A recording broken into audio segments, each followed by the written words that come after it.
राम राम जी, मैं बॉक्सर नीरज गोयत और आप मुझे देख रहे हैं बज़ूका टीवी पे। पूरी सोशल मीडिया भरी हुई है कि नीरज को बाहर क्यों निकाला गया। मेरे अलावा जो 14 लोग थे उनमें से किसी ने भी मेरे को नॉमिनेट नहीं किया। सुल्तान थी जो बाहर वाली थी, उसी ने मेरे को नॉमिनेट किया, और उसको किसके ऑर्डर से उसने किया और क्यों किया वो ना मैं जानता हूँ ना कोई और। ये सुल्तान बिल्कुल फेक है। मुझे कुछ एक्सपीरियंस मिले हैं, एक्सपीरियंस जिससे मुझे मिले हैं वो सिर्फ दीपक भाई है कि जो आने वाली जनरेशन है उसके लिए सिर्फ मैसेज गलत है, जो उनको देखता होगा कि एक आदमी की 2 बीवी हैं। अभी उसी का हम अगर उल्टा करें, एक औरत के 2 पति कैसे हो सकते हैं? क्या हमारा समाज एक्सेप्ट करेगा? कभी भी नहीं करेगा। लोग मेरे लिए बहुत एक्साइटेड थे, और जो मैं लोगों को दिखाना चाहता था वो बहुत कम समय मिला मेरे को दिखाने का कि बॉक्सर सिर्फ बिना मतलब गुस्सा नहीं कर देते। Hello and welcome to Bazooka TV. मैं हूं शिवम। दोस्तों, आपको बता दूं कि बिग बॉस OTT 3 का पहला एविक्शन हो चुका है, जो कि मुझे पसंद नहीं आया बिल्कुल भी। नीरज भाई, thank you so much for joining us first of all. Thank you भाई, मुझे भी पसंद नहीं आया। कैसे हो आप? बढ़िया। क्या चल रहा है लाइफ में? मतलब इसके बाद क्या क्या किया? सबसे पहले बाहर निकल कर नहीं, सबसे पहले बाहर निकल के मैंने फ़ोन, मेरे पास था ही नहीं, जैसे मेरे पास फ़ोन आया मैंने उसको फिर से बंद कर दिया। क्यों? अरे लोग इतने फ़ोन कर रहे थे, वही सवाल पूछ रहे थे, क्यों बाहर हो गया, क्या हो गया। ना उसका जवाब मुझे पता है, ना मेरी ऑडियंस को पता है कि मुझे बाहर क्यों किया गया। क्योंकि सबने देखा, जो अंदर की वोट थी 2-3 बारी टास्क हुआ। जब पहली बार मेरा नॉमिनेशन हुआ वो संडे को हुआ था, मैं फ्राइडे को गया था। संडे को 14 लोग मुझे और सुल्तान को छोड़ के, मैं खुद को वोट नहीं कर सकता था, तो मेरे अलावा जो 14 लोग थे उनमें से किसी ने भी मेरे को नॉमिनेट नहीं किया। हाँ। एक सिर्फ सुल्तान ना थी जो बाहर वाली थी, सुल्तान थी जो बाहर वाली थी, उसी ने मेरे को नॉमिनेट किया, और उसको किसके ऑर्डर से उसने किया और क्यों किया वो ना मैं जानता हूँ ना कोई और। संडे के बाद मंडे और संडे और ट्यूसडे का जो मैंने थोड़ा सा काम किया है, वही चीज़ लोगों को इतनी ज़्यादा पसंद आ गई है कि पता नहीं पूरी सोशल मीडिया भरी हुई है कि नीरज को बाहर क्यों निकाला गया। सबसे वियर्ड कमेंट क्या पढ़ा आपने बाहर निकलने के बाद? क्या पढ़ा सबसे वियर्ड? मैं सबको बता दूं, सबसे पहले तो कि मैं शायद पहला शख्स होऊंगा जिसके प्रति एक भी नेगेटिव कमेंट नहीं है। एक भी नेगेटिव कमेंट नहीं है। बहुत लोगों ने ये लिखा हुआ है कि 0% नेगेटिव कमेंट वाला अगर कोई है तो वो नीरज है, तो एक भी नेगेटिव कमेंट नहीं आया। और जो था, सबके कमेंट यही था कि उनका दिल टूटा हुआ है, भाई अच्छे इंसान को क्यों बाहर भेज दिया, इतना अच्छा खेल रहे थे, ये था वो था। तो जो चीज़ें मैं सोच रहा हूँ उससे अलावा बाकी बहुत सारी चीज़ें मेरी ऑडियंस सोच रही है कि ये क्यों हुआ। लेकिन अगर आपकी जर्नी की बात करूँ from 1 2 3 4 days, not more than that, कैसी रही है जर्नी आपके लिए? कैसे डिफाइन करेंगे? अगर इस छोटी सी जर्नी को आपको डिफाइन करना हो तो कैसे करेंगे?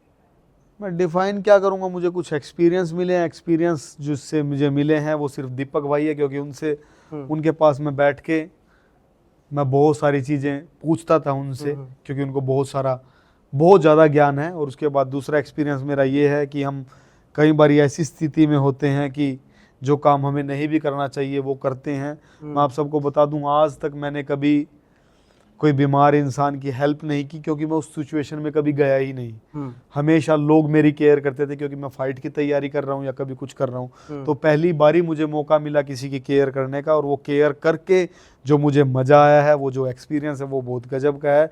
कि किसी इंसान के लिए आप रात के चाहे 2 बजे हैं चाहे 3 बजे हैं, आप पूरा दिन आप बहुत ज़्यादा थके हुए हो, बिग बॉस आपको बहुत लेट सुलाता है, बहुत जल्दी उठा देता है सुबह में, उसके बावजूद भी दीपक भाई की एक आवाज़ पे मैं उठ के उनको वहाँ से लेके जाना बाथरूम तक, फिर सुबह वापस, फिर दोबारा से उठने से पहले एक बार, शायद कई बारी दिन में रात को 2 बारी, कई बारी 1 बारी, और उसके अलावा उनको नहला पाया मैं सिर्फ एक ही दिन, और उसके बाद 2 या 3 बारी मैंने उनके कपड़े चेंज किए। तो ये जो एक्सपीरियंस था ना, कि मतलब हमारे ऊपर जब कोई सिचुएशन आएगी तो मैं कुछ भी काम कर सकता हूँ, तो वो मैंने किया।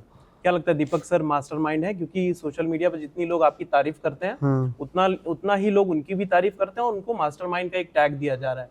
नहीं, वो बहुत जबरदस्त इंसान है और बहुत ज्यादा दिमाग है उनमें, बट बशर्ते वो व्हील चेयर से उठ जाएं, वो इस शो को जीत जाएंगे। राइट। लेकिन अरमान जिस तरीके से 2 बीवियों के साथ घर में एंट्री लिए हैं, कुछ लोग जो उनके फॉलोअर्स पहले से थे उनको सपोर्ट कर रहे हैं ऑब्वियसली, लेकिन बहुत ज़्यादा बैशिंग भी मिल रही है, क्योंकि जो स्टेज पर हुआ अनिल कपूर सर के साथ, खड़े थे वो लोग और अपनी अपनी बातें बता रहे थे कैसे हम साथ आए, ये सारी चीजें, इन सारी चीजों को लेकर बहुत बैशिंग भी मिल रही है उनको, तो क्या कहेंगे आप? देखो, वो उसकी पर्सनैलिटी है, उसकी पर्सनल लाइफ है, उसका या दोनों जो भाभी उनका व्यक्तित्व है कि वो सब एक साथ में रह रहे हैं और उनकी निभ रही है तो अच्छी बात है। बट मुझे लगता है कि जो आने वाली जनरेशन है उसके लिए सिर्फ मैसेज गलत है जो उनको देखता होगा कि एक आदमी की दो बीवी हैं। बिल्कुल। अभी उसी का हम अगर उल्टा करें, एक औरत के दो पति कैसे हो सकते हैं? क्या हमारा समाज एक्सेप्ट करेगा? कभी भी नहीं करेगा। तो ये चीज़ औरतों के लिए मुझे बुरी लगती है कि ऐसा नहीं होना चाहिए कि कोई औरत आवाज़ उठाए, उसको कभी आदमी कोई हजम कर नहीं पाएगा। तो मैंने वहाँ पे भी अंदर भी बोला था, वो कुछ एक मजाक की बात थी, वो वीडियो भी किसी ने भेजी हुई है मुझे। जब अरमान मेरे से शादीशुदी की बात करता है तो बोलता है 2 रख लेते हैं जिस पे रखी है। मैंने बोला भाई मैं तो एक भी नहीं रख सकता, इसीलिए मेरी शादी नहीं हुई। तो यही है भाई उनकी। लेकिन आप जब एंट्री किए, जब भी अनिल सर ने आपको इंट्रोड्यूस किया, लोग बहुत ज्यादा एक्साइटेड हो गए क्योंकि एक बॉक्सर पहली बार बिग बॉस के अंदर आ रहा है, चाहे वो ओटीटी हो चाहे वो नॉर्मल बिग बॉस हो, एक बॉक्सर पहली बार आ रहा है। क्योंकि बॉक्सर्स की जो मेंटल हेल्थ होती है बहुत स्ट्रांग होती है। बिल्कुल और फिजिकली भी वो बहुत स्ट्रांग होते हैं, किसी चीज से डरते नहीं है। आप आए तो लोग बहुत ज्यादा एक्साइटेड हो गए। बिल्कुल। कैसे हुए, कैसे आप इसका पार्ट बने? क्या अप्रोच थी मेकर्स देखो, लोग मेरे लिए बहुत एक्साइटेड थे और जो मैं लोगों को दिखाना चाहता था वो बहुत कम समय मिला मेरे को दिखाने का कि बॉक्सर सिर्फ बिना मतलब गुस्सा नहीं कर देते। जैसे लोग लड़ लेते हैं किसी भी छोटी छोटी बात पे। एक छोटी सी बात आता हूँ, मैं वॉशरूम से अंदर घुस रहा था, किसी ने फ्लश नहीं किया था, मैंने फ्लश दबा के मैं साई केतन को आगे मैंने बोला यार वहाँ बोल दिया करें इन लोगों को, ये ना करें।